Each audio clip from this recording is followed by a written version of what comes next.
దేవుని యొక్క అతి పరిశుద్ధమైన నామానికి మహిమ కలుగును గాక. ఆమేన్.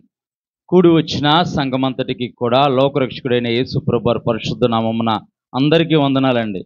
అందరూ బాగున్నారా? మరి కొత్తగా వచ్చిన సహోదరులిద్దరికి కూడా హృదయపూర్వకమైన వందనాలు తెలియజేస్తున్నాను.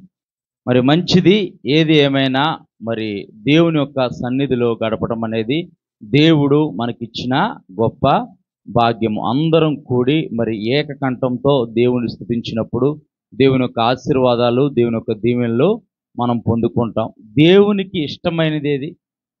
దేవునికి ఇష్టమైనది ఏది చెప్పాలి? దేవునికి ఇష్టమైనది ఏది? దేవునికి ఇష్టమైనది దేవుని స్తుతించటం.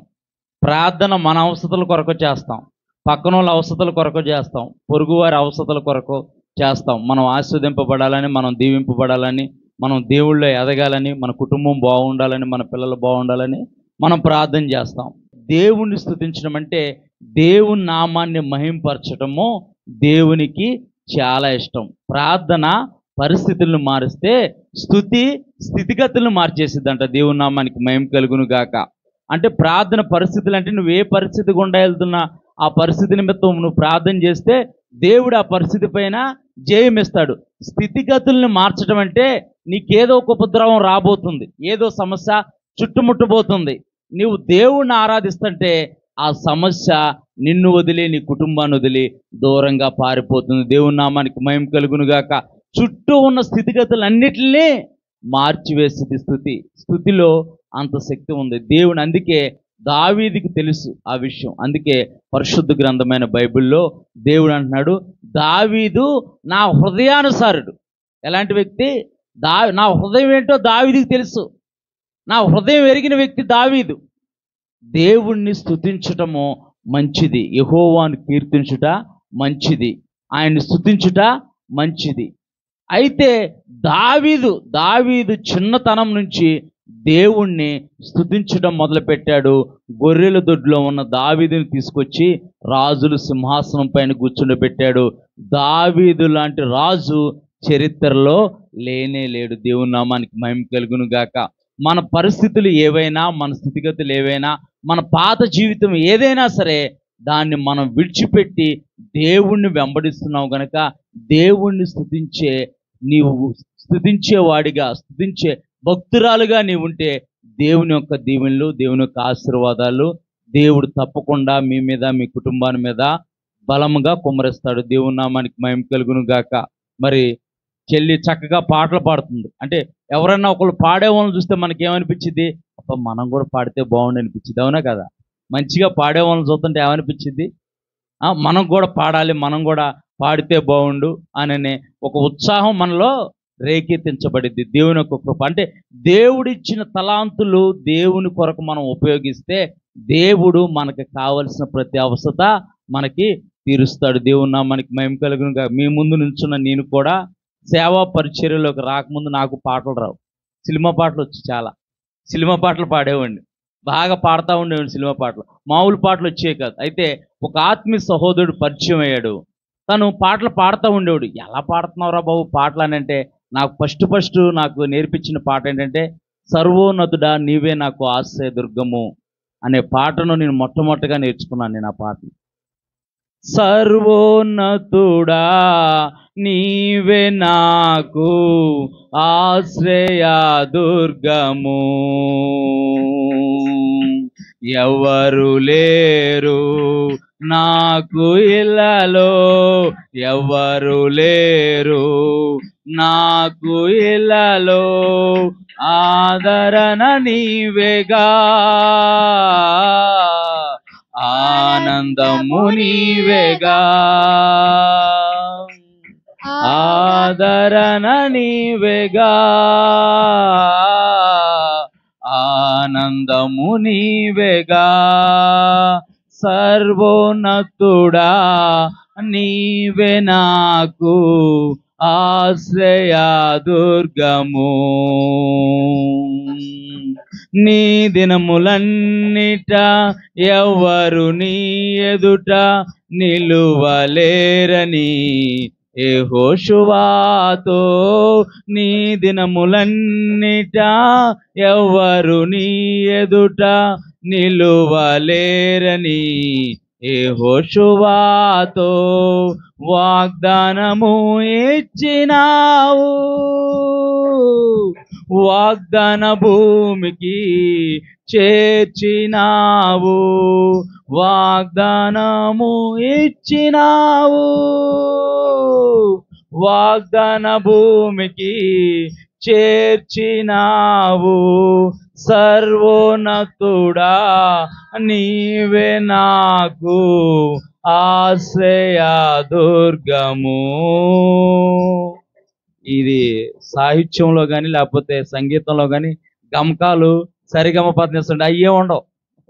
దేవుని స్తుతించడానికి అయ్యేం అవసరంలా. నువ్వు హృదయపూర్వకంగా నీ హృదయ అంతరంగాల నుంచి దేవుణ్ణి స్తుతిస్తూ ఉంటుంటే అదే గొప్ప ఆరాధన. దేవుని నామానికి మహిమ కలుగును గాక.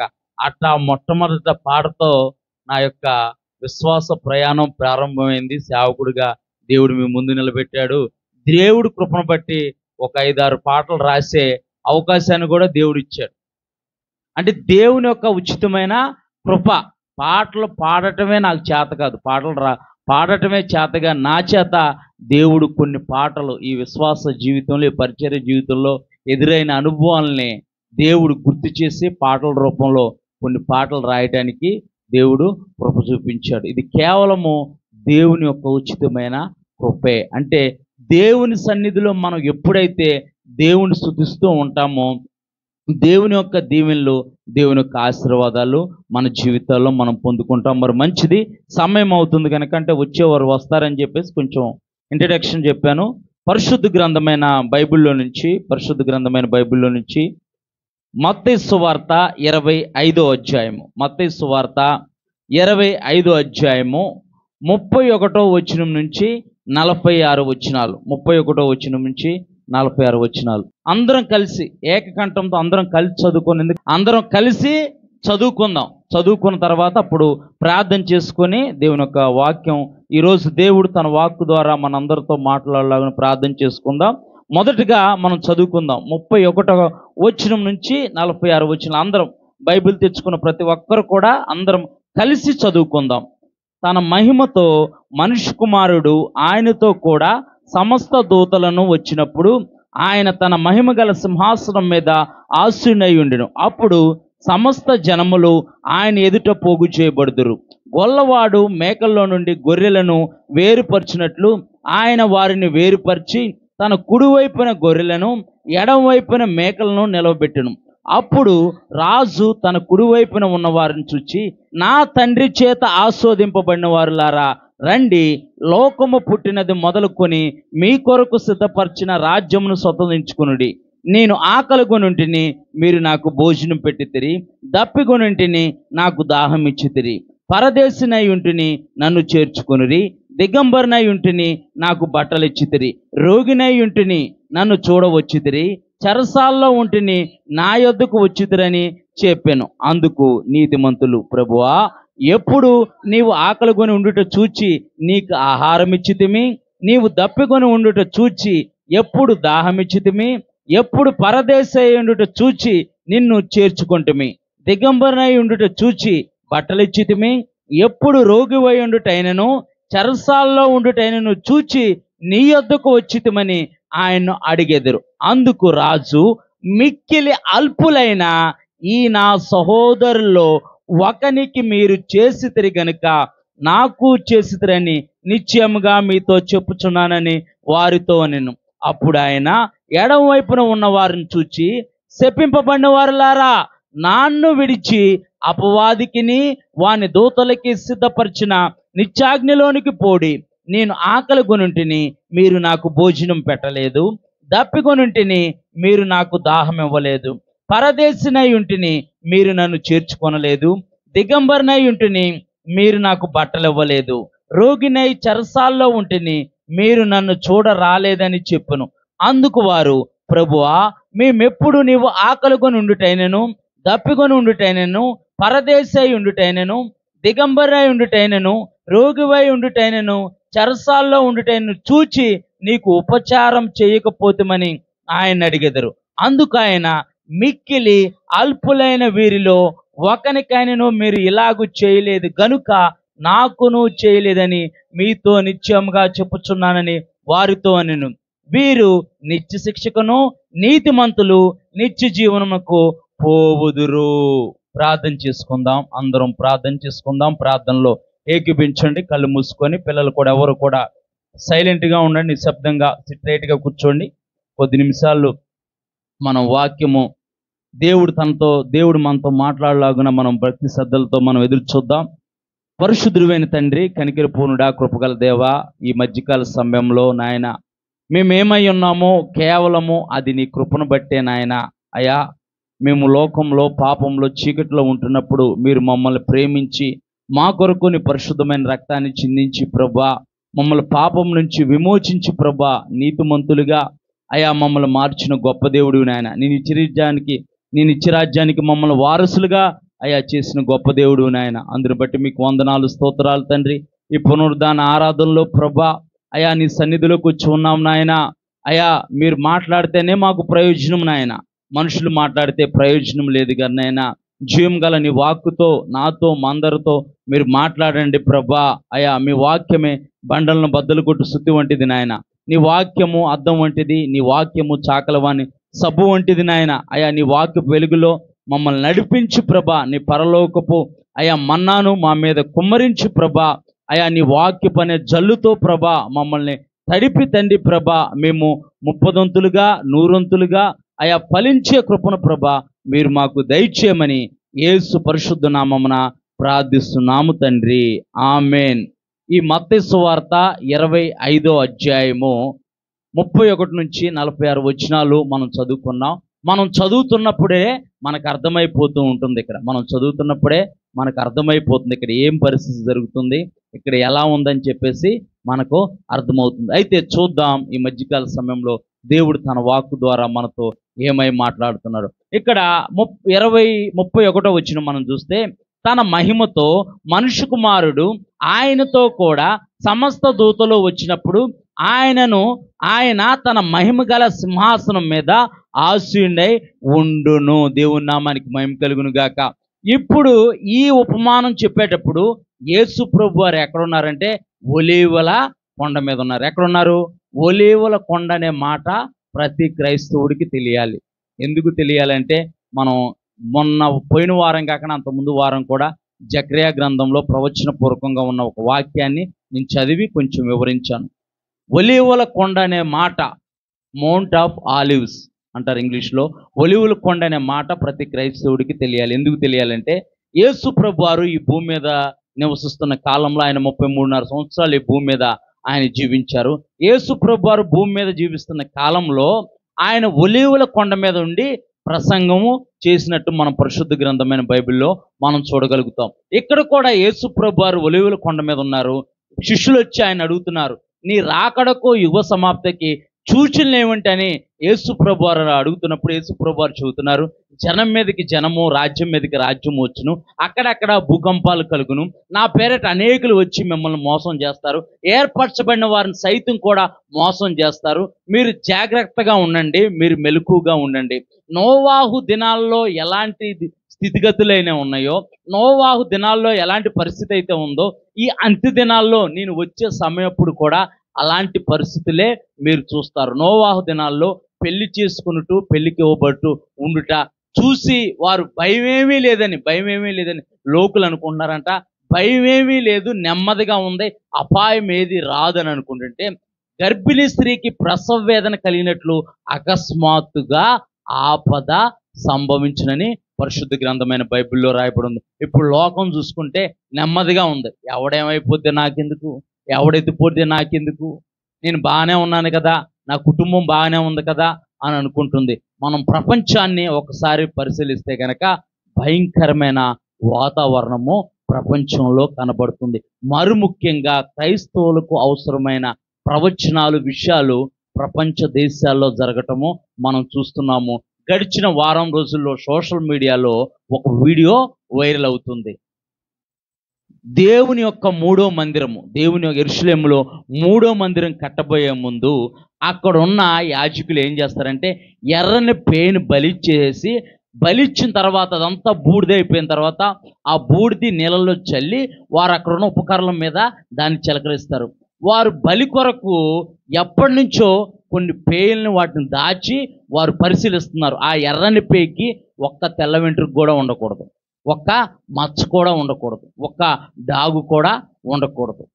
అయితే వారు పరిశీలిస్తున్నారు. వారు వాటిని కొన్ని సంవత్సరాలు వాటిని అమెరికాలో ఉంచారు. అమెరికా నుంచి మళ్ళీ యెరూషలేముకి తెప్పించి ఇప్పుడు సోషల్ మీడియాలో ఒక వీడియో వైరల్ అవుతుంది.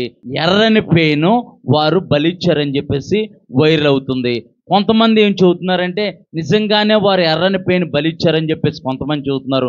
కొంతమంది ఏమంటారంటే మామూలుగా వాళ్ళు ట్రైల్ వేశారని చెప్పి చెబుతున్నారు. మామూలుగా వాళ్ళు ఒకసారి ట్రైల్ వేశారు, మామూలుగానే వారు బలిచ్చారని చెప్పేసి కొంతమంది చెబుతున్నారు. అంటే ఇలాంటి పరిస్థితులు, ఇలాంటి స్థితిగతులు మనం చూస్తున్నప్పుడు మనకు ఒక అవగాహన రావాలి.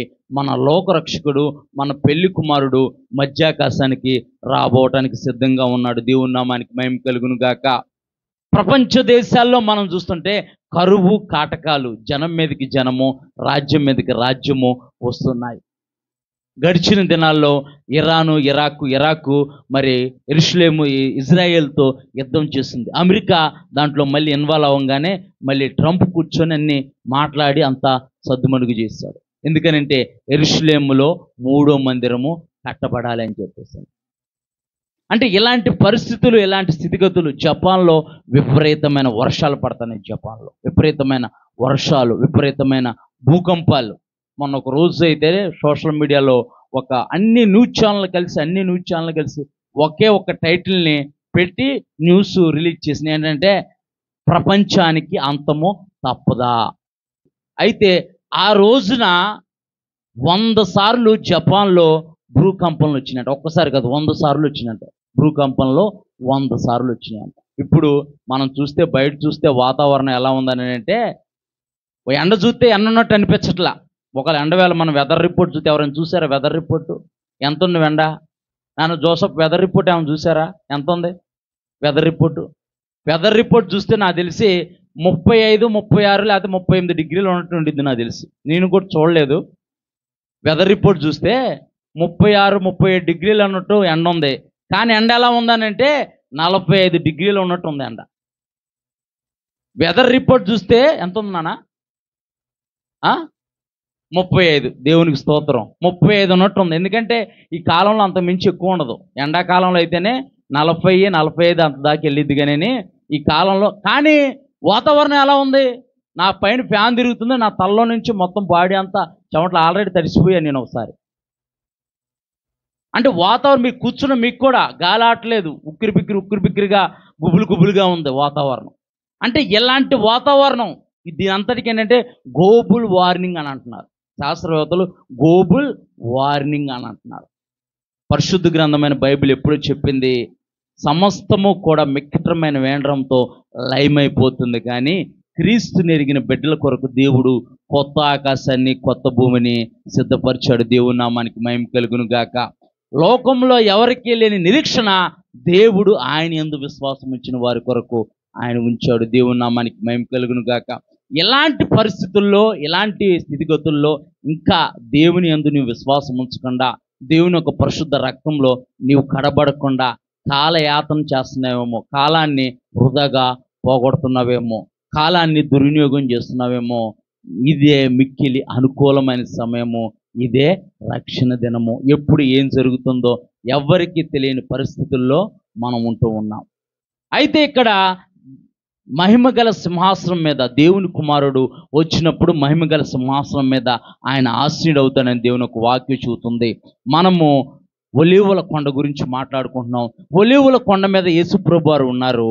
యేసుప్రభు వారు తన శిష్యులకు చెబుతున్నారు, నా రాకడప్పుడు ఇలా జరుగుతాయని చెప్పేసి ముందున్న ఉపమానాలు మనం చూస్తే కనుక అక్కడ తలాంతులు గురించిన ఉపమానము, బుద్ధిగల కన్యకలు, బుద్ధి లేని కన్యకలు గురించిన ఉపమానాలు మనం గడిచిన వారాల్లో కూడా మనము చెప్పుకున్న వాటి గురించి గడిచిన వారాల్లో కూడా నేను చెప్పాను. నాకు గుర్తుంది, మీకు గుర్తుందో లేదో నాకు తెలియదు, కానీ నేనైతే చెప్పాను. బుద్ధిగల కన్యకల గురించి, తలాంతుల గురించి ఉపమానాలు నేను చెప్పాను.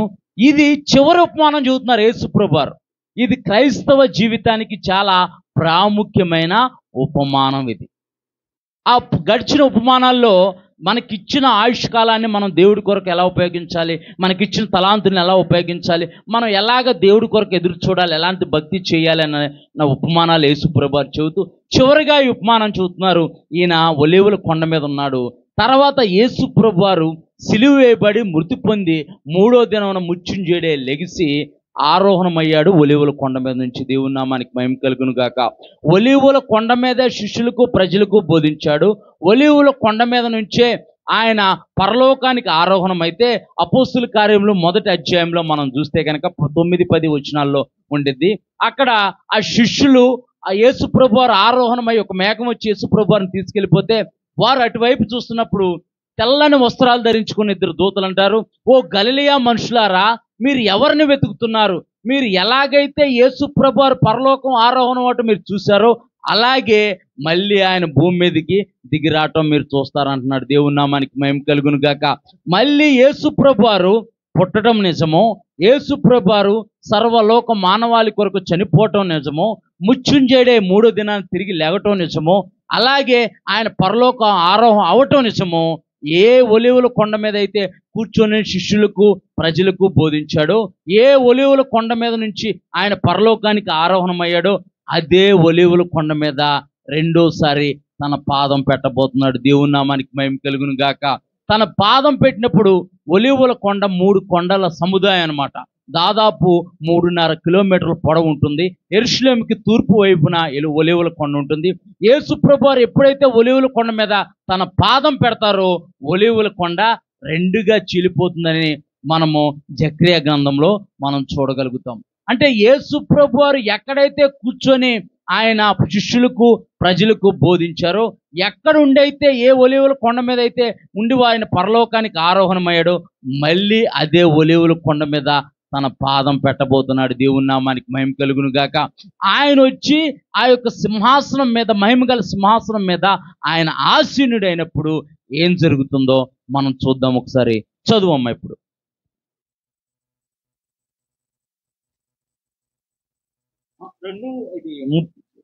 32వ వచనం కానుంచి చదువు. అప్పుడు సమస్త జనులు, ఎప్పుడు యేసుప్రభువు రెండోసారి వచ్చినప్పుడు ఆయన మహిమగల సింహాసనం మీద ఆసీనమైనప్పుడు, అప్పుడు సమస్త జనములు ఆయన ఎదుట పోగు చేయబడి, సమస్త జనములు అంటే కులం లేదు, మతం లేదు, జాతి లేదు, రంగు లేదు, ఏ భేదం లేదు. అందరూ పాపం చేసి దేవుడు అనుగ్రహించి మహిమని ఎలాగైతే పొందలేకపోతున్నారని దేవుని యొక్క వాక్యం చెబుతుందో, ఇక్కడ సమస్త జనములు కూడా యేసు ప్రభువారి ఎదుట పోగు చేయబడతారు. అంటే భూమి లోపల ఏదో పని చేసుకుంటూ భూమి లోపల చనిపోయిన వారు, సముద్రం మీద ప్రయాణం చేస్తూ సముద్రం మీద చనిపోయిన వారు, ఆకాశంలో ప్రయాణం చేస్తూ మనం చూసాం. అలహాబాద్ ఎయిర్పోర్ట్ దగ్గర నుంచి ఒక విమానం బయలుదేరగానే జస్ట్ 1 నిమిషంలో విమానం కూలిపోయి చనిపోయారు అనేక మంది. దాదాపు 300 మంది చనిపోయినట్టు చెబుతున్నారు. ఒక్కడో బతికాడు. వాడికి భూమి మీద నూకలు ఉన్నట్టున్నాయి, ఒక్కడో బతికాడు. మనుషులు ఎక్కడ చనిపోయినా, భూమి మీద చనిపోయినా, ఆకాశంలో చనిపోయినా, భూమి కింద చనిపోయినా సరే సమస్తము ఎక్కడ పోగు చేయబడతారని అంటే మహిమగల సింహాసనం మీద ఆసీనుడైన పరిశుద్ధుడైన యేసు ప్రభువు ఎదుట పోగు చేయబడతారంట. దేవుని నామానికి మహిమ కలుగును గాక. అప్పుడు ఎటువంటి కులమో జాతి మతం ఏమీ లేదు. ప్రపంచ నలుమూలలో, ప్రపంచ దేశాల్లో, దీవుల్లో, అడవుల్లో, మారుమూల ప్రాంతాల్లో ఉన్నవారు ప్రతి ఒక్కరు సైతము లోకరక్షకుడైన యేసు ప్రభువు ఎదుట పోగు చేయబడతారు. చదువమ్మా. గొల్లవాడు మేకలలో నుండి గొర్రెలను అంటే గొర్రెలు కాసే వ్యక్తులు గొల్లవాడు గొర్రెలను కూడా పెంచుతారు. కొంతమంది అచ్చం మేకలనే పెంచుతారు, కొంతమంది అచ్చం గొర్రెల్ని, కొంతమంది గొర్రెలను కూడా పెంచుతారు. వాటిని ఉదయం పూట మేతకు తోలుకెళ్ళి సాయంత్రము మళ్ళీ దొడ్డుకి తోలుకొచ్చిన తర్వాత వాటిని వేరుపరుస్తారు. ఎందుకంటే గొర్రెల మధ్యలో మేకలను ఉంచరు, మేకల మధ్యలో గొర్రెలను ఉంచరు. ఎందుకంటే గొర్రెల స్వభావం వేరు, మేకల స్వభావం వేరు. లోకం అంతా మనల్ని ఏమంటుందంటే వీళ్ళు గొర్రెలు అంటుంది. వీళ్ళు గొర్రెలు, వీళ్ళు ఆదివారానికి దేవుని మందిరానికి వెళ్ళే గొర్రెలు, చర్చికి వెళ్ళే గొర్రెలు. గొర్రెలు మీరు చర్చికి వెళ్ళట్లేదా అని ఏలాకోలం చేస్తుంది, ఎటకారం చేస్తుంది. దేవుడు మన కాపురి అయిన దేవుడు, మన రక్షకుడైన దేవుడు. ఆయన్ని ఏదన్నా అంటే ఆయన కోప్పడో నాకు తెలియదు, కానీ ఆయన పిల్లల్ని ఎవరినైనా ఏమన్నా అంటే ఆయన దుడ్డు కర్రతో దండిస్తాడు. దేవుని నామానికి మహిమ కలుగును గాక. ఇప్పుడు మనల్ని ఎవరైనా ఏమన్నా అన్నారనుకో, మన కోపం వచ్చిద్ది, రాపోవచ్చు, అవునా కదా? అదే మన పిల్లోడు తప్పు చేసినా, మన పిల్లోడు ఏదైనా చేయరని పని చేసినా, ఎవరన్నా వచ్చి మీ పిల్లోడు ఇది అని అంటే మన కోపం వచ్చిద్దా రాదా? ఎవరి మీద వచ్చింది కోపం? వచ్చి చెప్పినోడి మీద, ఎదురుకు మన గొడవకు వచ్చినోడి మీద వచ్చింది, అవునా కదా? మరి మనం శరీరంగా మనకు పుట్టిన పిల్లలే వాళ్ళు తప్పు చేసినా చేయకపోయినా ఎవరైనా వచ్చి మీ పిల్లోడిది రోడ్డు మీద ఉత్తుకునే పరిగెత్తుతున్నాడమ్మా వెనకాల, కారు వెనకాల, లేకపోతే ఆ పిల్లోడిని ఏదో అన్నాడు, ఆ పిల్లని ఏదో గిల్లాడని అంటేనే మనకు కోపం వచ్చింది. వీడికి బుద్ధి చెప్పాల్సింది పోయి, వీడికి భయం చెప్పాల్సింది పోయి, మనకు చెప్పిన వాళ్ళతో మనం గొడవ, నువ్వు చూసావా, నీకు తెలుసా మా పిల్లోడి గురించి అంటావా? మరి శరీరక సంబంధంగా మరి కని పెంచిన మనకే అంత ప్రేమ ఉంటే, ఆయన పరిశుద్ధమైన రక్తాన్ని చిందించి కొనబడిన మన పట్ల ఆయనకి ఎంత ప్రేమ ఉంటుంది. దేవుని నామానికి మహిమ కలుగును గాక. ఆయన నిన్ను విడువుడు ఎడబాయనని అంటున్నాడు. ఆయన సదాకాలము మీతో ఉంటానంటున్నాడు. గొర్రెల్ని మేకల్ని గొల్లవాడు వేరుపరిచినట్లంట. గొర్రెల దొడ్లోకి గొర్రెల్ని, మేకల దొడ్లోకి మేకల్ని అక్కడ వేరుపరిచి పంపిస్తాడంట. చదువమ్మ. గొల్లవాడు మేకలలో నుండి గొర్రెలను వేరుపరిచినట్లు ఆయన వారిని వేరుపరిచి తన కుడివైపున గొర్రెలు అంట. అందరు శ్రద్ధగా వినాలి. తన కుడివైపున గొల్లవాడు మేకలను గొర్రెలను వేరుపరిచినట్టు కుడివైపున గొర్రెలను, చదువమ్మ, ఎడమ వైపున మేకలను నిలవబెట్టెను. అప్పుడు రాజు, అంటే యేసుప్రభువారు, లోకరక్షకుడైన యేసుప్రభువారు, సర్వలోక మానవాళి కొరకు తన పరిశుద్ధ రక్తం చిందించిన యేసుప్రభువారు రెండోసారి భూమి మీదకి వచ్చినప్పుడు జరుగుతున్న తీర్పు ఇది. దేవుని నామానికి మహిమ కలుగును గాక. చదువమ్మా. అప్పుడు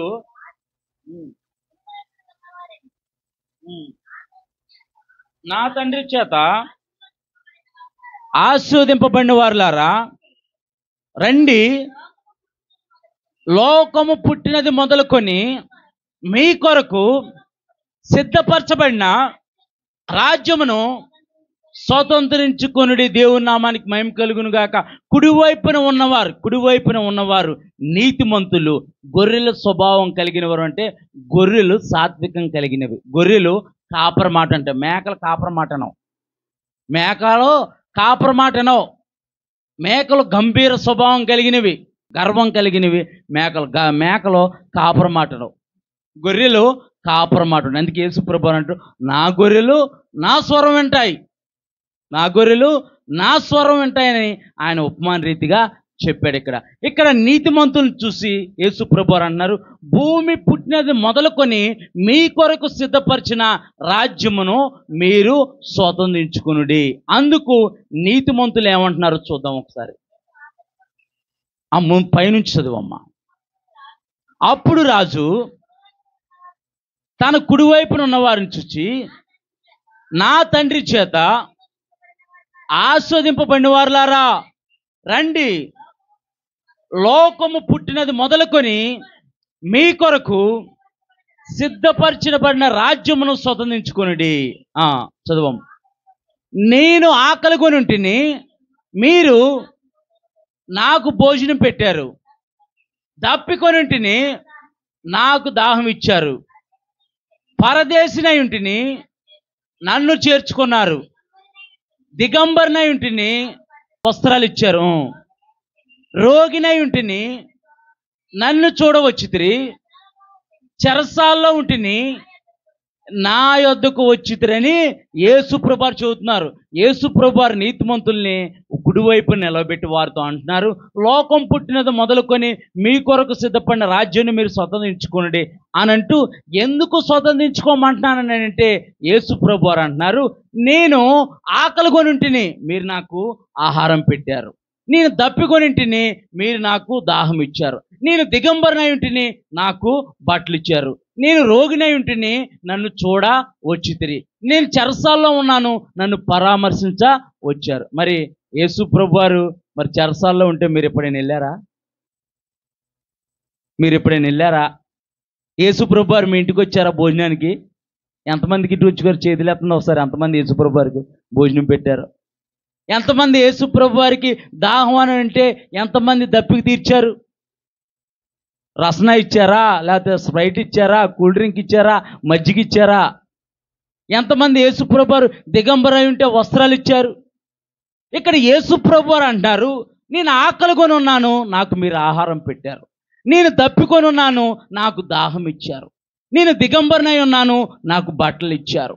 నేను రోగినై ఉన్నాను, నన్ను చూడవచ్చారు. నేను చెరసాల్లో ఉన్నాను, పరామర్శించి వచ్చారు. నేను పరదేశినై ఉన్నాను, మీరు నన్ను చేర్చుకున్నారు. ఇప్పుడు నీతిమంతులు ఏమంటున్నారో ఒకసారి చూద్దాం. చదువు. అందుకు నీతిమంతులు, ప్రభువా, ఎప్పుడు నీవు ఆకలి కొండుట చూచి నీకు ఆహారం పెట్టితిమి, దప్పికొండుట చూచి ఎప్పుడు నీకు దాహం ఇచ్చితిమి, ఎప్పుడు పరదేశమై ఉండుట చూచి నిన్ను చేర్చుకుంటుమి, రోగివై ఉండుట చూచి దిగంబరై ఉండుట చూచి బట్టలు ఇచ్చితిమి, ఎప్పుడు రోగివై ఉండుట చూచి చెరసాల్లో ఉండుటైనను చూచి నీ యొద్దకు వచ్చితమని ఆయన్ని అడిగినంట. అక్కడ యేసు ప్రభు ఎప్పుడు ప్రభువా? అదే మొన్న మా ఇంటికి వచ్చి అమ్మా కొద్దిగా అన్నం ఉంటే పెట్టమ్మా అని అన్నాడు. అతను నువ్వేనా ప్రభువా? మొన్న ఎవరో రోడ్డు మీద వెళ్తా ఉంటాడంటే నీరసంగా ఉంటే ఒక థమ్సప్ బాటిల్, 10 రూపాయలు థమ్సప్ బాటిల్ కొనిపించాను, అది నువ్వేనా ప్రభువా? మొన్న ఎవరో అనాథలకి బట్టలు అని చెప్పేసి ఇంటింటికి వచ్చి బట్టలు కలెక్ట్ చేస్తుంటే బట్టలు ఇచ్చాను, అది నువ్వేనా ప్రభువా? ఇక్కడ నీతిమంతులు అడుగుతున్నారు, ఎందుకు ప్రభువా? ఎప్పుడు మేము నీకు పెట్టాం? ఎప్పుడు మీరు మా ఇంటికి వచ్చారు? ఎప్పుడు మేము ధర్మం చేశాం? ఎప్పుడు నీకు బట్టలు ఇచ్చాం? ఎప్పుడు ఆహారం పెట్టాం? అంటే యేసు ప్రభు వారు ఏమంటున్నారో ఒకసారి చూద్దాం. అందుకు రాజు, మిక్కిలి అల్పులైన ఈయన సహోదరుల్లో ఒకనికి మీరు చేసితిరి గనుక నాకు చేసితిరని నిశ్చయముగా మీతో చెప్పుచున్నాను. దేవుని నామానికి మహిమ కలుగును గాక. మరి ఈ 2025 సంవత్సరం 6 నెలలు గడిచిపోయింది. 7వ నెలలో మనం ఉన్నాం. 13వ తారీఖు, 7వ నెల 13వ తారీఖున మనం ఉన్నాం. మరి ఈ 6 నెలల్లో మీరు ఎవరికి ఆహారం పెట్టారు? ఎవరికి బట్టలు ఇచ్చారు? ఎవరు హాస్పిటల్లో ఉంటే, రోగి అయి ఉంటే పరామర్శించారు? ఎవరు చెరసాలంటే ఇబ్బందుల్లో, ఇరుకుల్లో ఉంటే సాయం చేశారు? ఎవరు పరదేశీ అయి ఉంటే చేర్చుకున్నారు? అంటే నీ గుమ్మంలో సహాయం కొరకు వచ్చిన వాళ్ళని నువ్వు చేర్చుకున్నావా? నువ్వు రాక మా ఇంటికి వచ్చేవారు, నా బాధలు ఎవరితో చెప్పుకోనరా బాబా అని పంపించేసేవాడిని. మిక్కిలి అల్పులైన ఈ నా సహోదరుల్లో ఒకనికి మీరు చేసితిరి గనుక. మిక్కిలి అల్పులు, దిగజారబడిన వారు, అనగార్చబడిన వారు, తునీకరించబడిన వారు. ఒకవేళ నీ ఇంటి పక్కన వాళ్ళు ఎవరైనా సహాయం అడిగితే చేసావా, చేయలేదా? నీ ఇరుగు పొరుగు వారు ఏదైనా సహాయం అడిగితే చేసావా, చేయలేదా? నీ తోబుట్టువులు, స్నేహితులు, లేకపోతే మనకి దేవుడిచ్చిన ఈ కుటుంబంలో ఎవరైనా సహాయం అడిగితే చేసావా, చేయలేదా? మళ్ళీ మనము పరిశీలన చేసుకోవాలి. ఇది యేసు ప్రభు వారు చెప్పే ఉత్తుత్తి ఉపమానం కాదమ్మా. ఇది మన భక్తి జీవితాన్ని త్రాసులో వేసి చూస్తున్నారు యేసు ప్రభు. ఫైనల్ జడ్జిమెంట్ అంటారు దీన్ని ఏమంటారంటే ఫైనల్ జడ్జిమెంట్. దీని తర్వాత ఇంకేం లేదు. తీర్పు తర్వాత ఏముంది? నిత్యజీవమే ఉంది. తీర్పు తర్వాత ఏముంది? నిత్యజీవం ఉంది. నిత్యజీవం అనుభవించాలంటే నీవు ఈ భూమి మీద ఎలా ఉండాలో చెబుతున్నారు యేసు ప్రభువారు.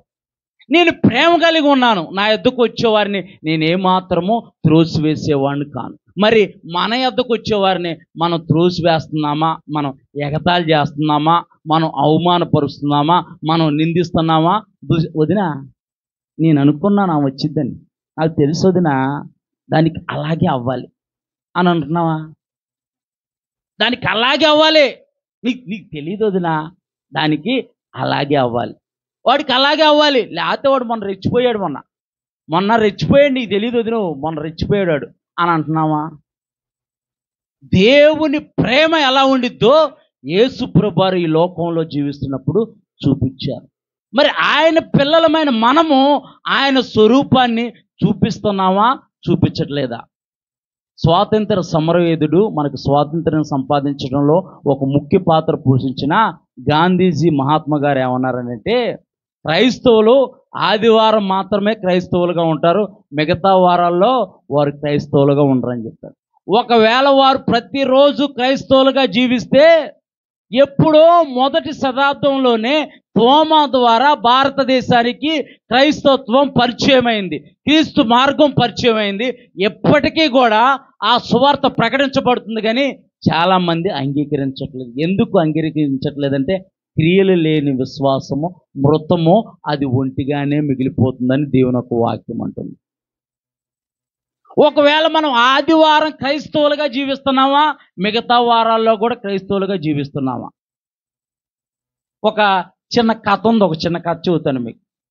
ఒకరోజు పాస్టర్ గారు ఇలాగే ఆరాధన చేస్తూ ఉన్నారు. ఆరాధన చేస్తూ ఉంటుంటే ఆరాధనలో ఒక సహోదరి బాగా ఉజ్జీవంగా పాల్గొంది. దేవునికి స్తోత్రం, హల్లెలూయా, ప్రైజ్ లార్డ్, వందనాలని చెప్పేసి బాగా ఉత్సాహంగా ఉంది.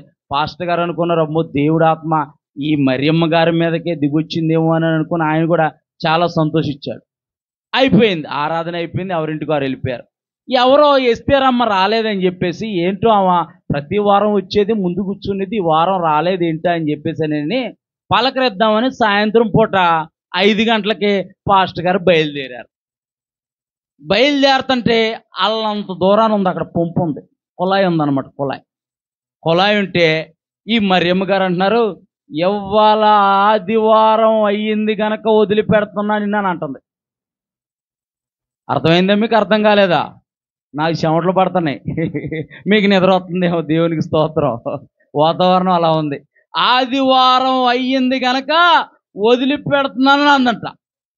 పాస్టర్ గారికి గుండెల్లో రైలు పరిగెత్తినాయి అంట. ఏదో డైలాగ్ ఉండిద్ది అనమాట. ఒక అతను ఇలాగే అన్నాడు, ఫోన్ చేస్తే, ఏంటండి ఏంటి ఇలాగా కోపంగా ఉన్నారు ఏంటి అని చెప్పేసి మా ఆత్మీయ సహోదరుడు ఫోన్ చేశాడు. ఏంటండి మధ్య సంఘానికి అది ఇది రావట్లేదు మీరు ఏంటంటే, ఏమండి నన్ను ఒకవైపే చూశారు, ఇంకో వైపు చూడలేదని అన్నాడు.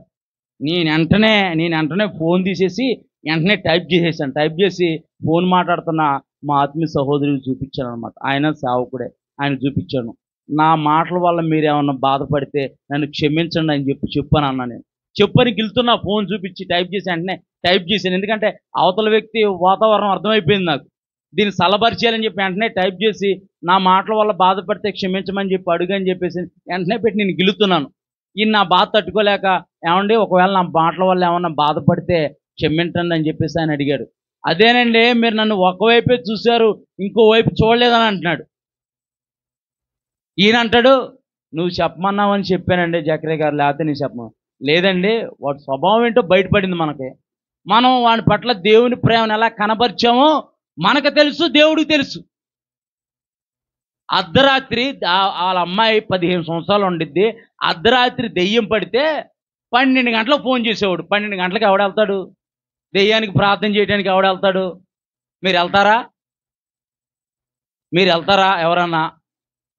ఈ మా ఆత్మీయ సోదరుడు ఫోన్ చేసి, ఆయన వేరే దగ్గర ఉండేవాడు, నేను ఎక్కడ ఉండేవాడిని, వీళ్ళు మధ్యలో ఉన్నారు. ఇక్కడ నాకు ఫోన్ చేసి అర్జెంటుగా నువ్వు వచ్చి అని అంటాడు. అర్జెంటుగా వచ్చేయడానికి అది పిక్నిక్ వెళ్ళేది నిజం. గుండెల్లో రైలు పరిగెత్తాయి, మామూలుగా కాదు, ఎగిరెగిరి తన్నేది. గుండెల్లో రైలు పరిగెత్తాయి. అయినా సరే పోరాడి 10 రోజులు పోరాడాం.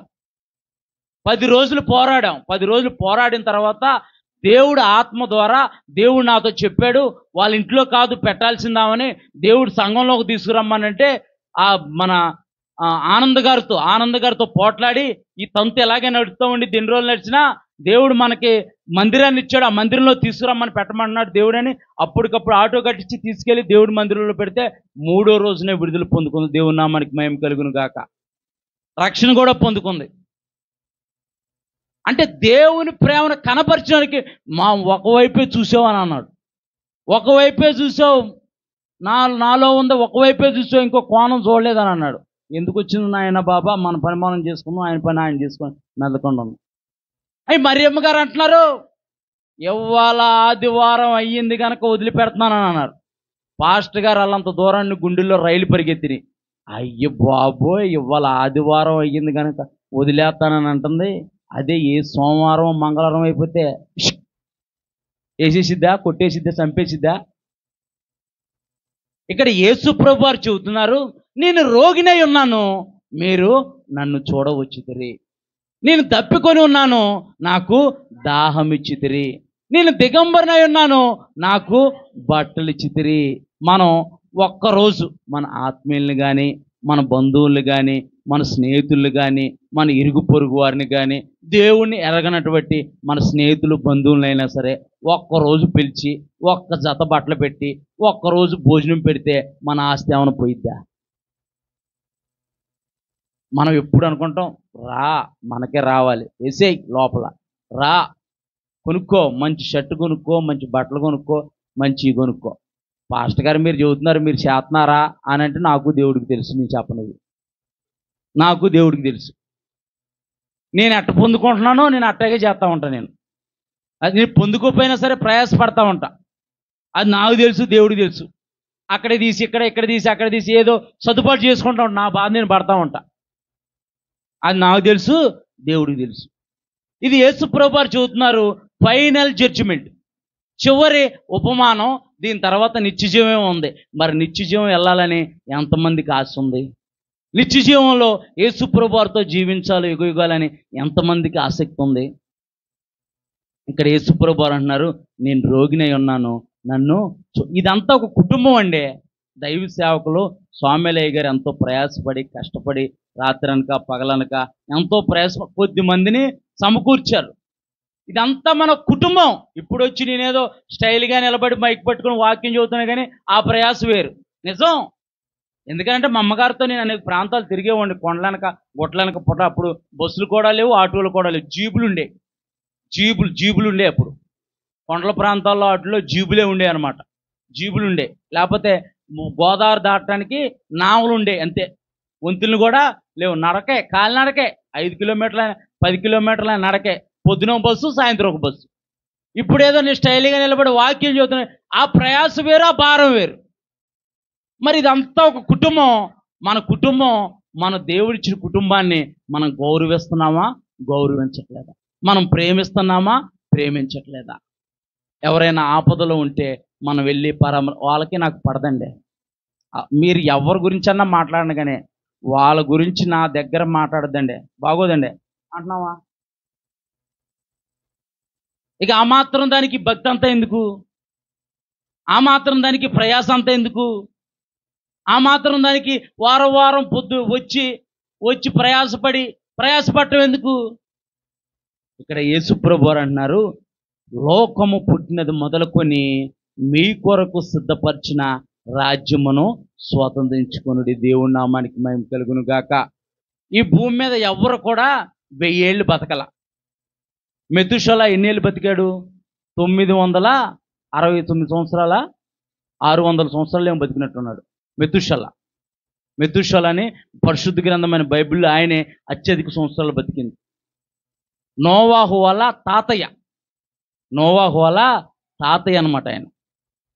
కానీ ఈ భూమి మీద దేవుడిచ్చిన నీకు ఇచ్చిన ఆయుష్ని నువ్వు దేవుని కొరకు బతికితే ఆ 1000 పరిపాలనలో నీవే రాజ్యమే లేదు. దేవుని నామానికి మహిమ కలుగును గాక. ఆయనతో పాటు నీవే రాజ్యమే లేదు. అందుకే నీతిమంతులు చూసి అంటున్నారు, భూమి పుట్టినది మొదలుకొని మీ కొరకు సిద్ధపరిచిన రాజ్యమును స్వతంత్రించుకోండి. ఏది ఈ 50 సంవత్సరాలు 60 సంవత్సరాలు ఒక 30 సంవత్సరాలు ఎట్టగొట్ట కింద మీద పడి ఒక 30 సంవత్సరాలు బాల్యానికి, యవ్వనానికి, వివాహాన్నిటికీ 30 సంవత్సరాలు తీసేస్తే మిగతా 30 లేకపోతే 40 సంవత్సరాలు దేవుడి కొరకు బ్రతికితే 1000 ఏళ్ల పరిపాలనలో నీవే రాజ్యమే లేదు. దేవుని నామానికి మహిమ కలుగును గాక. చూద్దాం ఒకసారి మరి నీతిమంతుల గురించి దేవుడు ఇలా అంటున్నాడు. మరి అనీతిమంతులుగా ఉంటున్న వారిని, మేకల స్వభావం కలిగిన వారిని దేవుడు ఏమంటున్నాడో చూద్దాం ఒకసారి. అది చదువమ్మా. అప్పుడు ఆయన ఎడం వైపున ఉన్న వారిని చూచి ఏంటది? శపింపబడిన వారులారంట. ఇందాక నీతిమంతులను చూసి ఏమన్నాడు యేసుప్రభువారు? నా తండ్రి చేత ఆశీర్వదింపబడిన వారులారా. మనం బహుగా ఫలించటం వల్ల పరలోకపు తండ్రి మహింపరచబడతాడు. దేవుని నామానికి మహిమ కలుగును గాక. అంటే ఇక్కడ అనీతిమంతుల్ని చూసి, మేకలను చూసి యేసుప్రభువారు అంటున్నారు, శపింపబడిన వారులారా, నన్ను విడిచి అపవాదికిని వాని దూతలకును సిద్ధపరచబడిన. ఎవరి కోసం సిద్ధపరచబడిందంటే ఇది మానవుల కొరకు కాదు. అపవాదికిని, అపవాది దూతలకు సిద్ధపరచబడింది నరకాగ్ని. ఈ యేసుప్రభువారిని నమ్ముకోండి, దేవుణ్ణి తెలుసుకోండి, మంచిగా జీవించండి, మంచిగా బతకండి, మారు మనసు పొందండి, వ్యసనాలను విడిచిపెట్టండి, పాపాన్ని విడిచిపెట్టండి అంటే లోకం నవ్వుతుంది, ఎక్కిరిస్తుంది. అపవాదికిని, అపవాది దూతలకిని సిద్ధపరిచిన నరకాగ్నిలోకి వీళ్ళు కూడా వెళ్ళిపోతున్నారు. లోకరక్షకుడైన యేసుప్రభువారిని తునీకరించడం వల్ల, దేవుడు ఏర్పరిచిన నిత్యజీవ మార్గాన్ని తునీకరించడం వల్ల అపవాదికిని, అపవాది దూతలకి సిద్ధపరిచిన ఆ యొక్క నరకాగ్నిలోకి వెళ్తున్నారు. సోషల్ మీడియాలో చూస్తే ఎలాంటి భయంకరమైన పరిస్థితులు ఉన్నాయంటే, ఒకప్పుడు ఏం తినేవాళ్ళు, మా చిన్నప్పుడు ఏం తినేవాళ్ళు అంటే కూరగాయలు, ఆకుకూరలు బాగా తినేవాళ్ళు. ఆదివారం వస్తే ఏదైనా, లేకపోతే పెద్ద ఫంక్షనో ఏదైనా జరిగితే మేకనో కోళ్ళలో కోసేవాళ్ళు. ఇప్పుడు మనుషులు మాంసం తింటున్నారు. అవును, మనుషులు మాంసం తింటున్నారు. ఈ తింటం వ్యక్సం అయిపోయి టేస్ట్ బాగోట్లేదంట. అంటే ఎంత మానవుని యొక్క విలువలు పడిపోయినాయి, మానవత విలువలు పడిపోయినాయి. దేవుడిచ్చిన ఆకుకూరలో లేకపోతే కూరగాయలు ఏవైతే జీవాలు తినమని ఇచ్చాడో ఆ జీవాలను మానేసి మనుషులను తింటున్నారు. మళ్ళీ ఇంకా చెప్పాలంటే తల్లి పిల్లల్ని చంపేస్తుంది. ఎందుకోసం? అక్రమ సంబంధాలు. అందుకే ధర్మశాస్త్రంలో వ్యభిచారుణ్ణి రాళ్లతో కొట్టి చంపమంది. అందుకే ధర్మశాస్త్రంలో పెట్టారు, నీ పొరుగువారి భార్యనైనను, నీ పొరుగువారిని భర్తనైనను నీవు ఆశించకూడదు. నీ పొరుగువారిని ఏది ఆశించకూడదని ధర్మశాస్త్రంలో రాయించాడు. తండ్రి అయిన దేవుడు రాయించాడు, మోషే ద్వారా రాయించాడు. ఇజ్రాయేల్ ప్రజలకి ధర్మశాస్త్రం ఇచ్చింది అందుకే, కట్టడిచ్చింది అందుకే. దేనికోసం అంటే ఎంతో అల్లారుముద్దుగా గారాబంగా పెంచితే ఏదో కొన్ని నెలలు, నాది కొన్ని నెలలు అనుకుంటాను, నేను పూర్తిగా లేదు, కొన్ని నెలల పరిచయం కోసం వాళ్ళ అమ్మని చంపేసింది పిల్ల వాళ్ళ అమ్మని. మరి కాపలా ఎవరిని పెట్టిందంటే వాళ్ళ చెల్లిని పెట్టింది కాపలా. అంటే ఎంత భయానకమైన పరిస్థితులు జరుగుతున్నాయనంటే క్షణపాటు ఆనందం కొరకు లోకంలో ఉన్నదంతా నేత్రాశ, శరీరాశ, జీవపడంబం. ఒక మనిషిని చంపే అధికారం ఎవడిచ్చాడు మనకి? ఒక మనిషిని చంపే అధికారం ఎవరిచ్చాడు? ఒకవేళ తిడితేనే సెక్షన్లు ఉన్నాయి. అన్యాయంగా ఒక వ్యక్తిని మనం తిడితే ఆ వ్యక్తిని దూషించినందుకు సెక్షన్లు కూడా ఉన్నాయి. మరి ఒక మనిషిని చంపే అధికారం ఎవరిచ్చాడు అంటే లోకం ఎలా తయారైందంటే నాకు తెలిసి గత 4-5 సంవత్సరాల నుంచి తంతు బాగా నడుస్తుంది. భయంకరం. అంటే మనకు అవసరం లేదు కాబట్టి మనం ఇది చూడంగానే సోషల్ మీడియాలో ఇదే రోజుకొకటి. అంటే ఎలా తయారైపోయిందంటే లోకం, అయ్యా మీరు పాపాన్ని విడిచిపెట్టండి, లోకంలో ఉందంతా నేతరాశ శరీరాశ, మీరు బాగుపడండి అయ్యా అని ఏంటంటే మత మార్పిడి చేస్తున్నారని చెప్పేసి మన మీద నిందేస్తున్నారు. ఇక్కడ అపవాదికిని అపవాది దూతలకి సిద్ధపరిచిన నిత్యాగ్నిలోకి అనీతిమంతులుగా జీవించిన వారు, అంటే దేవుణ్ణి ఎరిగి కూడా దేవుణ్ణి తెలుసుకొని కూడా దేవుని స్వరూపంగా వారు జీవించకుండా దేవుని ప్రేమను పంచకుండా జీవిస్తున్న వారి దేవుడు ఎలాంటి తీర్పు తీరుస్తున్నాడో చూద్దాం ఒకసారి. చదువమ్మా. నేను ఆకలి కొనింటిని, మీరు నాకు భోజనం పెట్టలేదు. దప్పికొనింటిని, మీరు నాకు దాహం ఇవ్వలేదు. పరదేశినై ఉంటిని, మీరు నన్ను చేర్చుకోలేదు. దిగంబరనై ఉంటిని, మీరు నాకు బట్టలు ఇవ్వలేదు. రోగినై చెరసాల్లో ఉంటిని, మీరు నన్ను చూడరాలేదని చెప్పాను. అందుకు వీళ్ళేమంటున్నారో చూద్దాం సార్. చదవమ్మా. ప్రభువా, మేమెప్పుడు నీవు ఆకలి కొని ఉండుటైన చాలమ్మా. ఒక్కొక్కటి చదువుకుంటూ వెళ్దాం, నిదానంగా ఒక్కొక్కటి చదువుకుంటూ వెళ్దాం. ఇక్కడ వీరు అనీతిమంతులు అడుగుతున్నారు, మేకలకు స్వభావం కలిగిన వారు అడుగుతున్నారు, ప్రభువా వాళ్ళకో న్యాయం మాకో న్యాయమా? వాళ్ళేమో తండ్రి చేత ఆస్వాదింపబడిన వాళ్ళారనన్నావు, లోకం పుట్టినది మొదలుకొని సిద్ధపరిచిన రాజ్యాన్ని స్వతంత్రించుకోమని అన్నావు, నీకు వారు ఆహారం పెట్టారని అన్నావు. మరి మమ్మల్ని ఏంటి శపింపబడిన వారులారా, అపవాదికి సిద్ధపరిచిన దూతలకు సిద్ధపరిచిన నిత్యాగ్నిలోనికి పొండి, నేను మీ వద్దకు వచ్చాను, మీరు నాకు ఆహారం పెట్టలేదు, నేను రోగినై ఉన్నాను, నన్ను పరామర్శించరాలేదు, నేను దిగంబరనై ఉన్నాను, నాకు బట్టలు ఇవ్వలేదని అంటావేంటి ప్రభువా? నువ్వు ఎప్పుడు వచ్చావు ప్రభువా మా ఇంటికి చెప్పవా అన్నారు.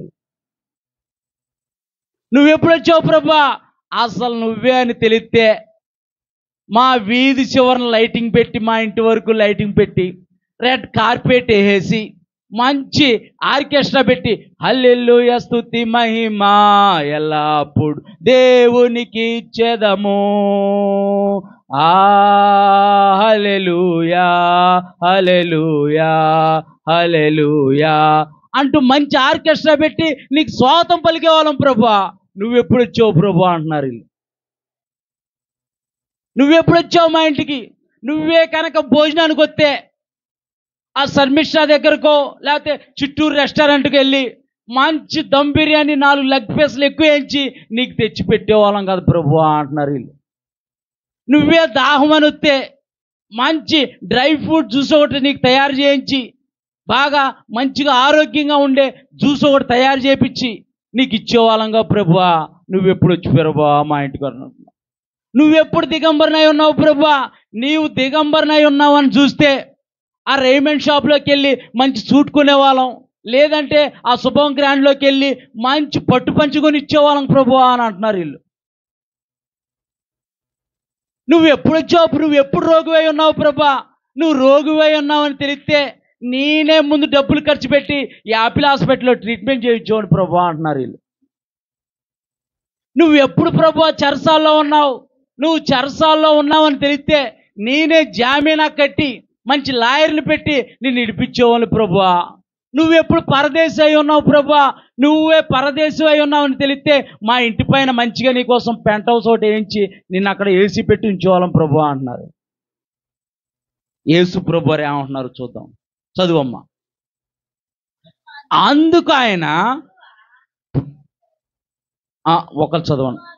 అందుకు వారును, ప్రభువా మేమెప్పుడు ఆకలి కొనుండిటైనను, దప్పికొనుండిటైనను, పరదేశువై ఉండుటైనను, దిగంబరనై ఉండుటైనను, రోగివై ఉండుటైనను, చెరసాల్లో ఉండుటైనను చూచి నీకు ఉపచారము చేయకపోతువని ఆయన అడిగెదరు.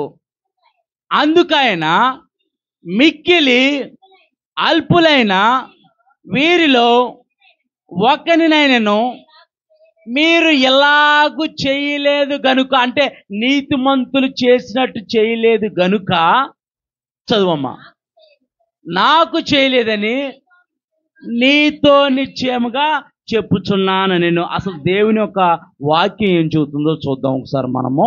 పరిశుద్ధ గ్రంథమైన బైబిల్లో ఒక పడుచువాడు యేసు ప్రభువు వారి వద్దకు వచ్చాడు. ఒక యవ్వనస్తుడు యేసు ప్రభువు వారి వద్దకు వచ్చి, ప్రభువా నువ్వు బోధకుడివి, నువ్వు సద్బోధకుడివి, నువ్వు గొప్పవాడివి అని చెప్పేసి యేసు ప్రభువుని పొగిడాడు. అవునా, సరే మంచిదని అన్నాడు. ఏంటి నీ బాధ ఏంటి, నీ సమస్య ఏంటి అని యేసు ప్రభువు వారు అడిగితే ఆయన కుర్రవాడు అని అంటున్నాడు, ఆ పడుచువాడు అంటున్నాడు. ఒక్కటే స్ట్రైట్ క్వశ్చన్ అడిగాడు. ఇంకా ఒకటే స్ట్రైట్ క్వశ్చన్ అడిగాడు, నిత్య జీవానికి వెళ్ళటానికి నేనేం చేయాలి? నేనే మార్గం సత్యం జీవం అని అన్నావు కదా, నిత్య జీవం ఒకటి ఉందని అంటున్నావు కదా నువ్వు. నేను అప్పుడప్పుడు వింటున్నాను, నీ బాధ వింటున్నాను, మా వాళ్ళు కూడా చెబుతున్నారు, మా పని వాళ్ళు కూడా చెబుతున్నారు. నిత్య జీవానికి వెళ్ళటానికి నేనేం చేయాలని చెప్పి స్ట్రైట్ క్వశ్చన్ అడిగాడు. మళ్ళా డొంక తిరిగిగా మాట్లాడాల. స్ట్రైట్ క్వశ్చన్ అనమాట. ఇంకా ఒకటే క్వశ్చన్, ఒకటే ఆన్సర్. చూద్దాం ఒకసారి యేసుప్రభు వారు ఏమన్నాడు. అయితే ఆ పడుచువాడు అడిగాడు, నిత్య జీవానికి వెళ్ళటానికి ఏం చేయాలి ప్రభు అంటే యేసుప్రభు వారు అన్నారు, మనందరికీ తెలుసు, నీ ఆస్తి నమ్మి పేదలకిచ్చి నన్ను వెంబడించుమనెను. అంటే దేవుడు ఆస్తిని పోగొట్టుకోమంటాడా? దేవుడు రోడ్డు పాలవమంటాడా? దేవుడు అనాథలుగా బతకమంటాడా? దేవుని ఉద్దేశం అది కాదు. అసలు వాని హృదయంలో ఏముందో తెలుసుకోవటానికే యేసుప్రభు వారు అన్నారు. ఇది మనం గుర్తించుకోవాలి. వాని హృదయంలో ఏముంది? ఒకవేళ నిత్యజీవం వెళ్ళటానికి 50,000 టికెట్ ప్రైజ్ అని అంటే కట్టేసేటట్టు ఉన్నాడు. నిత్యజీవం వెళ్ళటానికి 50,000 కడితే నీకు ఫ్రీ సీట్, నీకు అక్కడ నీకు రిజిస్ట్రేషన్ చేయబడిద్ది. చంద్రమండలంలో కూడా స్థలాలు అమ్ముతున్నారంట. తెలుసా మీకు ఈ విషయం? చంద్రమండలంలో కూడా స్థలాలు అమ్ముతున్నారంట. అది ఎందుకంటే భూమి మీద స్థలం సరిపోవట్లా, పొలాలన్నీ స్థలాలు అయిపోతున్నాయి, ఇల్లు అయిపోతున్నాయి, సరిపోవట్ల భూమి మీద స్థలం. చంద్రమండలంలో కూడా స్థలాలు అమ్ముతున్నారంట. ఎలన్ మస్క్ టార్గెట్ అదే. చంద్రమండలంలో కూడా ఒకవేళ ఈ భూమి అంతరించిపోతే చంద్రమండలంలో కూడా మానవులు అక్కడ నివసించాలని ఏర్పాటు చేస్తున్నాడు అన్నమాట. ఎలన్ మస్క్ అనే ఒక పారిశ్రామికవేత్త ఆయన. అయితే ఇక్కడ ఈ పడుచువాడిని యేసుప్రభు వారు అన్నారు, నీవు నీ ఆస్తి నమ్మి పేదలకి ఇచ్చేసి నన్ను వెంబడించమన్నాడు. ఈ పడుచువాడంట మూతి ముడుచుకున్నాడంట. మూతి ముడుచుకొని నా ఆస్తి అమ్మి పేదలకు ఇవ్వాలా? ఎందుకు ఇవ్వాలి నేను? వెళ్ళిపోయాడంట. నేను అనుకుంటాను, ఒకవేళ తన ఆస్తి నమ్మి పేదలకు ఇస్తే శిష్యుల్లో ఒకడిగా, యేసుప్రభు వారి యొక్క శిష్యుల్లో ఒకడిగా ఆ పడుచువాడి పేరు రాయబడి ఉండిద్దేమో. దేవుని నామానికి మహిమ కలుగును గాక. ఎందుకంటే అరిమత యేసేపు రహస్య శిష్యుడు. ఆయన పేరు రాయించాడా లేదా పరిశుద్ధాత్మ దేవుడు? అరిమత యేసేపు తొలిపించుకున్న సమాధిలోనే యేసుప్రభు వారిని పెట్టింది. అరిమత యేసేపు రహస్య శిష్యుడు. యేసుప్రభు వారిని ఈ పేతురు వీళ్ళందరూ అడుగుతున్నారు, ప్రభువా నువ్వు మమ్మల్ని పిలిచావు, వాళ్ళని విడిచేయమన్నావు, మనుషులు పట్టి జాలరిగా చేస్తానన్నావు, నిన్ను వచ్చేసి వెంబడెత్తన్నావు, 3 సంవత్సరాలు దాటిపోతుంది ప్రభువా, మరి ఏంటి మా పరిస్థితి ఏంటి ప్రభువా, మా జీవితం ఏంటి ప్రభువా అని అంటే యేసుప్రభు వారు అంటున్నారు, నా నిమిత్తము కుటుంబమునైనను, అన్నదమ్ములైనను, అక్క చెల్లెళ్ళైనను, తల్లిదండ్రులైనను, ఆస్తిపాస్తులైనను విడిచిపెట్టి నన్ను వెంబడించిన యెడల ఈ లోకంలో 1000 రెట్లు పొందుకుంటావు, అలాగే రాబోయే యుగంలో కూడా 1000 రెట్లు అనుభవిస్తావు. దేవుని నామానికి మహిమ కలుగును గాక. దేవుడు అన్యాయస్తుడు కాదు, మనుషులు అన్యాయస్తులేమో కానీ దేవుడు అన్యాయస్తుడు కాదు. ఆయన మాట తప్పుటకు నరుడు కాదు. ఆయన భూమి ఆకాశం సృష్టించిన సృష్టికర్త. దేవుని నామానికి మహిమ కలుగును గాక. లూకాసు వార్త 10వ అధ్యాయం 25వ వచనం. లూకాసు వార్త ఇదిగో ఒకప్పుడు ధర్మశాస్త్ర ఉపదేశకుడు ఒకడు లేచి, బోధకుడా నిత్య జీవనకు, దేనికి? నిత్య జీవానికి వారసుడవుటకు నేనేమి చేయవలని దేనికి అడుగుతున్నాడు? శోధించడానికి అడుగుతున్నాడు. నిజానికి కాదు. దేనికి అడుగుతున్నాడు? శోధించడానికి, ఆయన తికమక పెట్టడానికి. యేసుప్రభు వారు ఏం సమాధానం చెబుతారని చెప్పి శోధించడానికి అడుగుతున్నారు. యేసుప్రభు వారు మరి మంచి గొప్ప దేవుడు కదా. యేసుప్రభు వారు హృదయాంతరంగాలు ఎరిగే దేవుడు. దేవుడి నామానికి మహిమ కలుగును గాక. మన తలంపుకు ఆలోచన రాకమునిపే ఆయన ఎరిగి ఉన్న దేవుడు. మన నేలకు మాట రాకమునిపే ఆయన ఎరుగు ఉన్న దేవుడు. మన హృదయాంతరంగాలు పరిశీలిస్తున్న దేవుడు. మన హృదయాంతరంగాల్ని పరిశోధిస్తున్న దేవుడు. ఆయనకి సమస్తము తేటగా కనపడుతుంది. దేవుని నామానికి మహిమ కలుగును గాక. ఈ ధర్మశాస్త్ర ఉపదేశం కూడా అంటున్నాడు, అయ్యా నేను నిత్య జీవానికి వారసుడు అవ్వాలంటే ఏం చేయాలంటే యేసుప్రభు వారు అంటున్నారు ఇక్కడ మంచి సమరయుడి కథ చెప్పాడు. ఒక వ్యక్తి వెళ్తున్నాడు మార్గంలో, దొంగలు ఆ వ్యక్తిని పట్టుకొని కొట్టేసి అతని వస్త్రాలన్నీ లాగి వేసుకొని కొన ప్రాణంతో అతన్ని విడిచిపెట్టేశారు. యాజకుడు వెళ్ళాడు. యాజకుడు ఎవరనంటే దేవునికి మనుషులకి మధ్య ప్రతినిధి.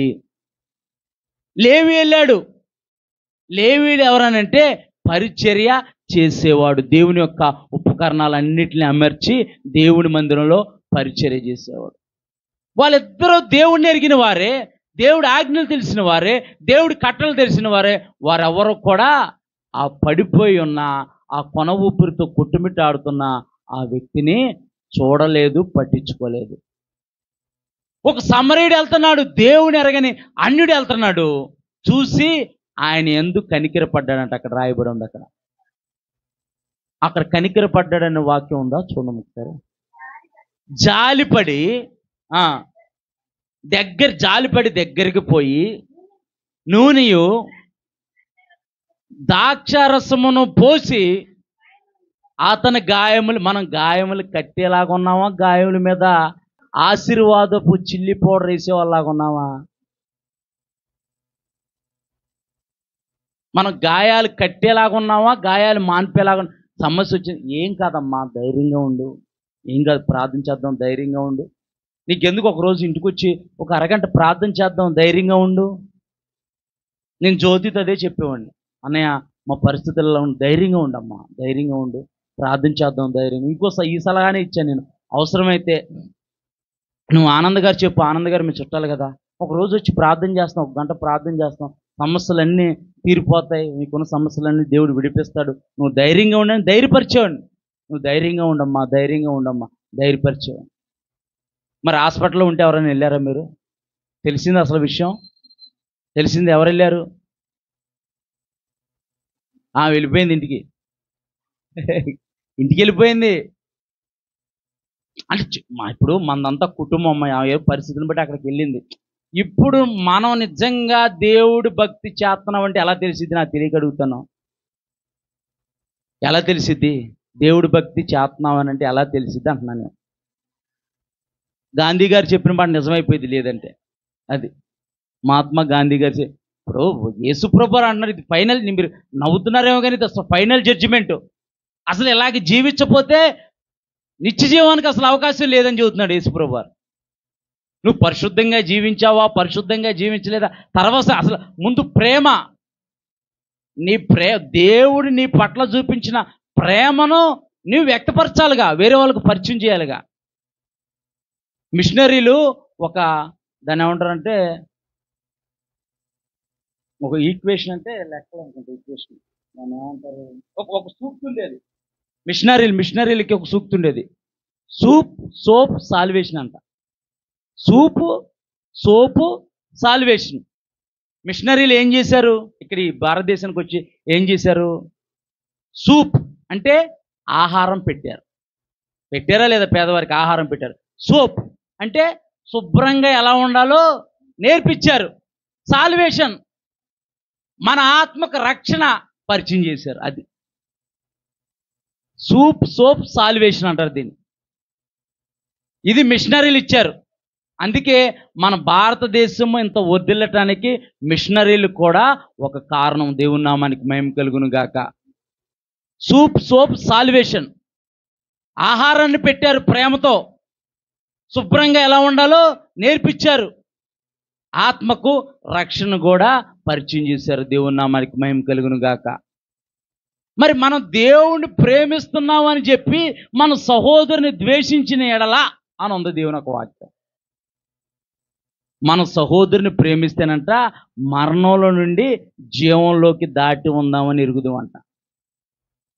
దేవుణ్ణి ప్రేమిస్తున్నామని చెప్పి మన సహోదరుని ద్వేషిస్తే నరహంతకుడు అంటున్నాడు దేవుడు. అసలు ఎంత భయంకరమైన మాట.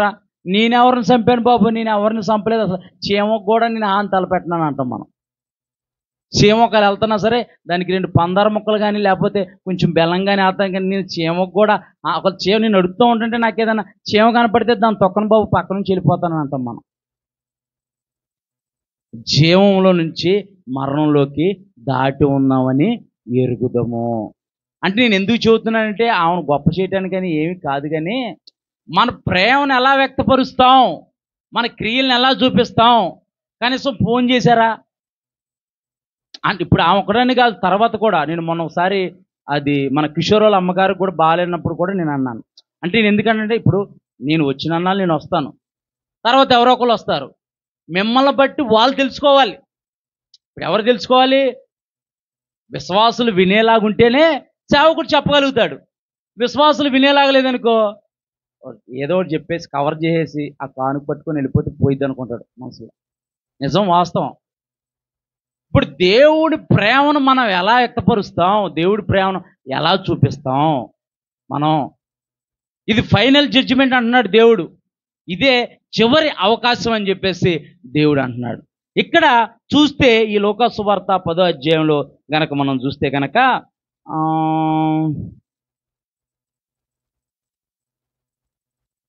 37వ వచనం చెప్పమ్మా.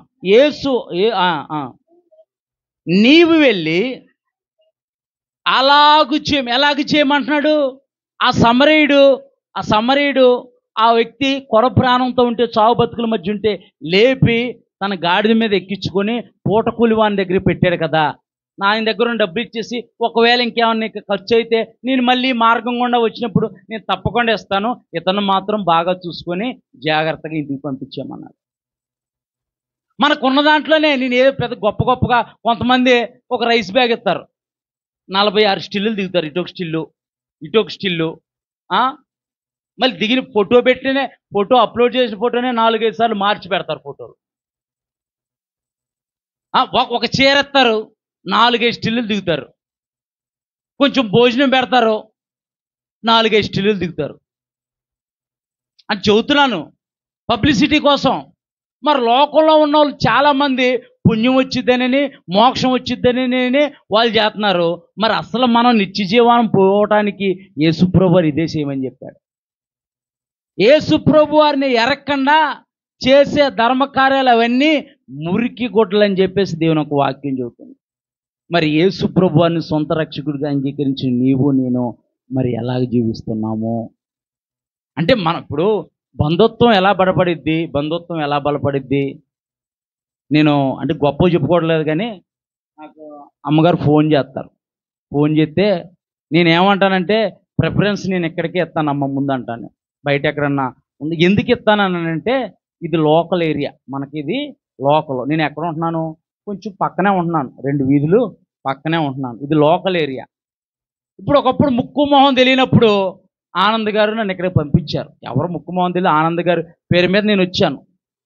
మరి నన్ను చేర్చుకున్నారని అంటే నేను కూడా మరి కృతజ్ఞత కలిగి ఉండాలా ఉండొద్దా? నా బయట వెళ్తే నాకు వస్తాయి, రావని అంటలేదు. కానీ నాకేంటంటే లోకలో గౌరవం, ఒకళ్ళొకళ్ళు రేపన్న రోజున ఎన్ని పరిస్థితులు ఎదురవుతాయి, ఒకేలాగా ఉండదు పరిస్థితి. ఏదైనా పరిస్థితి ఎదురైద్ది. కనీసం తెలిసిన వాళ్ళు ఉండాలి కదా, తెలిసిన వాళ్ళు అనేవాళ్ళు ఉండాలి కదా, పెద్దోళ్ళు అనేవాళ్ళు ఉండాలా వద్దా? తెలీదా? నేను ఎవరికి చెప్పినా అదే చెబుతా. కొత్త వాళ్ళు ఎవరైనా సరే సేవకులు అంటే లోకల్లో ఉన్న నువ్వు అనేక మంది సేవకులతో నువ్వు సన్నిహిత్యంగా సాహిత్యంగా ఉండాలని చెబుతా. అందరితో సమాధానంగా ఉండాలి. అంటే మనం చేసేదాన్ని బట్టి దేవుడు మనకు చేస్తాడు. మనం చేసేదాన్ని బట్టి నువ్వు నేను వదులుకుంటున్నాను అనుకో, దేవుడు వేరే రూపంలో ఇస్తాడు నాకు. అదే ప్రాముఖ్యం కాదు కదా. ఒకవేళ నేను ఎక్కడికి వెళ్తానమ్మా, ఎక్కడికో దూరంగా వెళ్తాను, వాళ్ళు 10,000 ఇస్తానని అన్నాడు. అక్కడ ఒక 20 మంది ఉన్నారు. నేను బాగా గొంతు చిచ్చుకొని చెప్పి అలసిపోయి చెప్పేసి నాకు వాళ్ళు బిర్యానీ పెట్టి పంపించిన ఎవరికి వాక్యం ఎక్కకపోతే ప్రయోజనం ఏంటి? ఎవరికి వాక్యం ఎక్కకపోతే, ఎవరికి హృదయాలు కూడా తాకపోతే, ఎవరి హృదయాలు కూడా మండించకపోతే ప్రయోజనం ఏంటి? ఏం ప్రయోజనం లేదు. దేవుడు అంటాడు రేపు అన్న రోజున, జకరయ్య నువ్వు వెళ్ళావు కానీ ప్రయోజనం లేదు జకరయ్య అంటాడు. ఇది వాస్తవం. మరి దేవుడు మనల్ని ఎలా జీవించమని చెబుతున్నాడు. ఈ చివరి లైన్ చదివే అమ్మ, ఇంకా టైం అయిపోయింది కనుక ఈ చివరి లైన్ చదివే. మత్తయి సువార్త 25వ అధ్యాయము 46వ వచనం చదువు అంతే. వీరు ఆ పైనుంచి చదివేశారు. అందుకైన మిక్కిలి అల్పులైన వీరిలో ఒక్కనినైనను మీరు ఇలాగు చేయలేదు గనక నాకు చేయలేదని మీతో నిశ్చయముగా చెప్పుచున్నాను నేను దేవుని నామానికి. వారితో చదువమ్మా. వీరు ఎవరో అనీతిమంతులు, మేకల స్వభావం కలిగిన వారు నిత్య శిక్షకును, నీతిమంతులు నిత్య జీవమునకు పోవుదురు. మరి మీరు దేనికి వెళ్ళాలనుకుంటున్నారు? జీవం మరణము మీ ఎదుట పెట్టబడి ఉంది. మీరు నిత్య జీవానికి వెళ్ళాలనుకుంటున్నారా, నిత్య శిక్షకి వెళ్ళాలనుకుంటున్నారా? నేను రాగానే అమ్మగారు ఏం చెప్పారంటే, పాస్టర్ గారు ఇలాగా మన కిషోరోల బాబుకి ట్రాన్స్ఫర్లో ఆపరేషన్ చేశారని అంటే, నేను వెంటనే ఫోన్ తీసి అమ్మగారు సాక్ష్యం, దేవుడి సాక్ష్యం, వెంటనే ఫోన్ తీసి ఆనంద్ అన్నయ్యకి ఫోన్ చేశాను. ఆనంద్ గారికి ఫోన్ చేస్తే ఆనంద్ గారి ఫోన్ కలవట్లా, సిగ్నల్ లేక అక్కడ సిగ్నల్ ఉండదు, కలవట్లా. వెంటనే అక్కడ స్థానికంగా ఉన్న పాస్టర్ గారికి ఫోన్ చేశా. ఫోన్ చేస్తే ఏదో అవసరమైంది, నా నెంబర్ ఆయనకు ఉంది, ఫీడ్ ఉంది. వెంటనే ఆనంద్ గారికి ఫోన్ ఇచ్చి మాట్లాడమన్నా. అక్కడ సర్వీస్ జరుగుతుంది. అన్నయ్య ఏంటన్నయ్య ఏంటి అవసరం, ఏంటి అర్జెంట్ ఫోన్ చేసామంటే, ఇలా కిషోరోల బాబుకి ఇలా ట్రాన్స్ఫర్ ఆపరేషన్ ఏంటంటే, నువ్వు ఒక్కడుగు వెళ్ళి ఆరాధన అయిపోయింది, ఒక్కడుగు వెళ్ళి ప్రార్థన చేసేస్తారా, బలి చెప్పామన్న సమయానికి అని చెప్పేస్తానన్న. అంటే ఇప్పుడు మనకు అవకాశం ఉన్నంతలో మనం ప్రయత్నం చేయాలి. అసలు ప్రయత్నం అన్నా చేయాలి. తర్వాత ఫలభరితంగా మార్చబడకపోతే తర్వాత అసలు ప్రయత్నం చేయాలి కదా. అంటే ఇదంతే ఎందుకు చెబుతున్నానంటే, దేవుని సంఘం అని అంటే ఒక కుటుంబము. అమ్మగారు ఫోన్ చేసి, అమ్మ మీరు వస్తున్నారా, ఒకవేళ నేను అంటున్నాను మీకు ఒకవేళ ఇబ్బంది ఉంటే శనివారం చెప్పేయండి. మీరు శనివారం చెప్పేయండి, అమ్మ మేము రాలేకపోతున్నాం, ఇలా పరిస్థితి ఏదో ఉంది చెప్పేసేయండి, శనివారం చెప్పండి, ఇబ్బంది.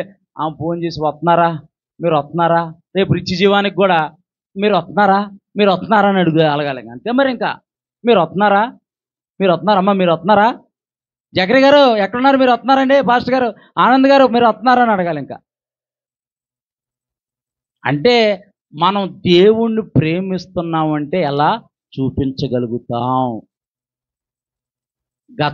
గత ఇప్పుడు జరిగిందంతా వదిలిపెట్టాను. ఇక ముందు మనం ఎలా జీవించాలి, దేవుని యొక్క ప్రేమను ఎలా మనము లోకానికి చూపించాలి? వారు అనీతిమంతులేమో నిత్య శిక్షకును, నీతిమంతులేమో నిత్య జీవనకు పోవుదురంట. మరి మనము కూడా దేవుని ప్రేమ కలిగి, చెరసాల్లో ఉన్నవారు, రోగులై ఉంటున్నవారు, ఇబ్బందుల్లో ఉంటున్నవారు, సమస్యలతో ఉంటున్న వారిని మనం పరామర్శించి ప్రేమించి, వాళ్ళు ఎవరైనా సరే, దేవుని నమ్ముకోని వాళ్ళైనా సరే, మనుషులై ఉంటే చాలు. వాడు రోడ్డు మీద ఉన్నాడా, లేకపోతే ప్లాట్ఫారం మీద ఉన్నాడా, రైల్వే ట్రాక్ మీద ఉన్నాడా, ఎక్కడ ఉన్నాడో మనకు అనవసరం. వాడు మనిషి అయి ఉంటే, మనిషిని ప్రేమించి నీవు చేసే మంచి క్రియను దేవుడు ఆమోదం తెలిపి నిన్ను, నీ కుటుంబాన్ని దీవించి ఆస్వాదిస్తాడు. అట్టి కృప దేవుడు మనందరికీ దయచేయునుగాక. ఆమేన్. చెప్పబడిన వాక్యం నిమిత్తం మన మధ్యలో ఉన్న మరి సహోదరులు సుందరం గారు ప్రార్థన చేస్తారు. అందరము ఏకీభవిద్దాం.